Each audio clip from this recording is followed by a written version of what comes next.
Tu as sûrement un diplôme d'infirmier qui traîne dans ton placard, ou alors tu as à peine terminé ta formation d'infirmier, ou encore tu es presque à la fin de ta formation d'infirmier et tu résides en Italie. Cette vidéo est pour toi parce que j'aimerais pas que tu passes par les moments que moi j'ai vécu, parce que c'est super stressant de postuler pendant 2 ans sans jamais avoir de réponse, sans jamais avoir de boulot. C'est super stressant, super démotivant. Alors avec toi, je vais parler de 5 étapes pour obtenir un permis de travail en Belgique. Oui, parce que j'ai dû quitter l'Italie pour m'installer en Belgique et je veux partager ça avec toi. Dans ma première vidéo, je vous laisserai le lien en bas et je vous invite à aller jeter un coup d'œil. Je vous parle un peu de mon expérience de vie d'étudiante en Italie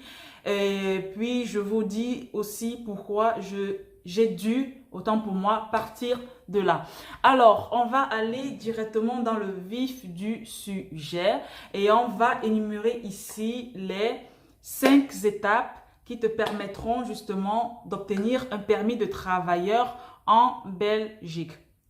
La première étape étant de demander à l'État belge de te délivrer une reconnaissance de ton équivalence du diplôme italien. Pour ce faire, je te demande déjà de te rassurer, c'est la première des choses, d'avoir un permis de séjour valide. Si tu ne l'as pas, ça va être compliqué parce que dans le dossier, il faut justement que tu joignes un permis de séjour valide. Une fois constitué ce dossier, il va juste te falloir l'envoyer en Belgique. Je t'aiderai dans une prochaine vidéo où je vais justement par étapes t'expliquer ce qu'il y a lieu de faire et te donner aussi une adresse où l'envoyer. Donc une fois que c'est fait, il n'y a plus qu'à attendre. Je crois que c'est un délai de 4 à 5 mois qu'il faut attendre pour se voir délivrer une équivalence de ton diplôme. Elle se présente sur un format recto verso avec à l'avant ton équivalence et à l'arrière un numéro de visa. Alors, une fois que tu as ce document, tu peux commencer à postuler. Et justement, la deuxième étape, c'est postuler. Tu peux postuler partout. Partout. Surtout, ne pas écouter ce qu'ils te vont te dire. Tu ne peux pas postuler dans un établissement public. Tu peux juste aller dans les maisons de repos. Faut pas se fixer, faut pas se mettre des barrières en fait. Tu peux postuler où bon te semble. Tu as étudié, tu as des connaissances, tu sais ce que tu vaux. Donc, tu peux travailler partout. Aucune porte ne t'est fermée. Déjà, l'infirmerie, pour... pour en savoir plus, c'est un métier qui est vraiment en pénurie. Donc, tous les jours, on recherche des infirmiers. Tous les jours, surtout en Belgique où je suis, parce que je ne peux que parler de là où je suis, on recherche fortement la main-d'œuvre d'infirmiers. Donc, ne te mets pas des barrières, tu peux travailler où tu veux. Maison de repos, je répète, indépendant. Dans le public et aussi dans les établissements privés. Donc, tu peux postuler partout. Balance, n'hésite pas, balance partout, balance ton CV. Et à ton CV, tu dois justement joindre ton équivalence de diplôme et ton numéro de visa. Tu dois joindre cela parce que l'employeur, dès qu'il va ouvrir ton dossier et qu'il va se rendre compte que tu es en Italie, il faut absolument qu'il voit que tu as déjà une équivalence. Donc, après le deuxième point qui est postulé, on va passer au troisième point. Le troisième point ici, c'est l'entretien.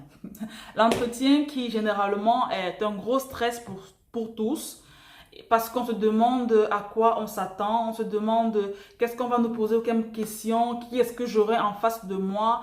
Déjà, je peux juste te conseiller à mon niveau d'être présentable, de travailler sur ta personne, d'avoir confiance en toi, de mettre tes connaissances en avant et tout ira bien.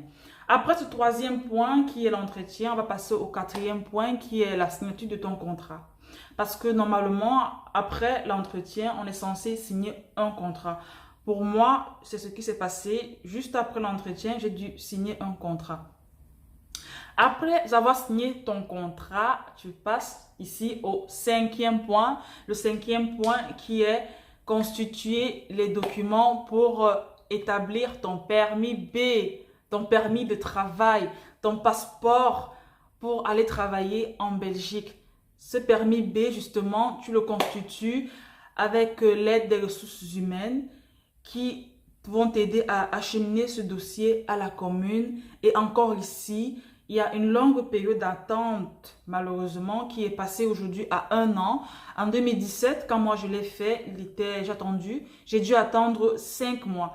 Aujourd'hui, malheureusement, il est passé à 1 an, mais c'est pas grave. C'est déjà ça, c'est un avancement dans ta profession. Tu as au moins un espoir, tu sais que bientôt tu pourras commencer à travailler. Et je t'invite justement, pendant ces 1 an d'attente, à ne pas stresser ou à ne pas perdre ton temps. Bref, je veux dire, concentre-toi sur le début de ton boulot, de ta profession. Tu dois, par exemple, moi, qu'est-ce que j'ai fait pendant ces 5 mois? Je me suis occupée à étudier, à réviser, à revisiter toutes les vidéos sur des tutos, sur des actes infirmiers, par exemple, mettre un cathéter, prendre une glycémie, je sais pas trop quoi, mettre une sonde vésicale, et j'en passe. Donc, étudie, reste concentré, travaille sur sur ta pratique, sur ton savoir-faire.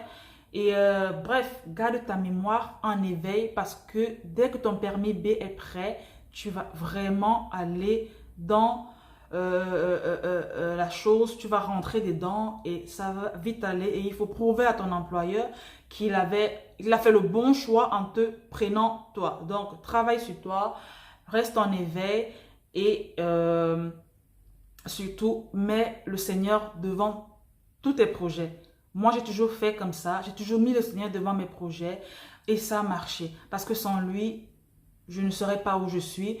Aujourd'hui, je suis en Belgique. Je suis infirmière dans un hôpital pédiatrique en salle d'op. Je suis fière de mon parcours. Je suis fière d'avoir traversé tout ce que j'ai traversé pour y arriver. Et je te dis aujourd'hui à toi que tu peux y arriver aussi. Ne lâche rien. Si tu as besoin d'autres infos en plus, écris-moi, laisse un commentaire et je te répondrai. Je suis disponible à toutes les questions possibles. Alors, merci d'avoir regardé ma vidéo jusqu'à la fin. Comme j'ai dit au début, je referai une vidéo pour la première étape pour justement demander à l'État belge de nous délivrer une reconnaissance de diplôme. Je ferai une vidéo détaillée où je t'expliquerai tout en détail.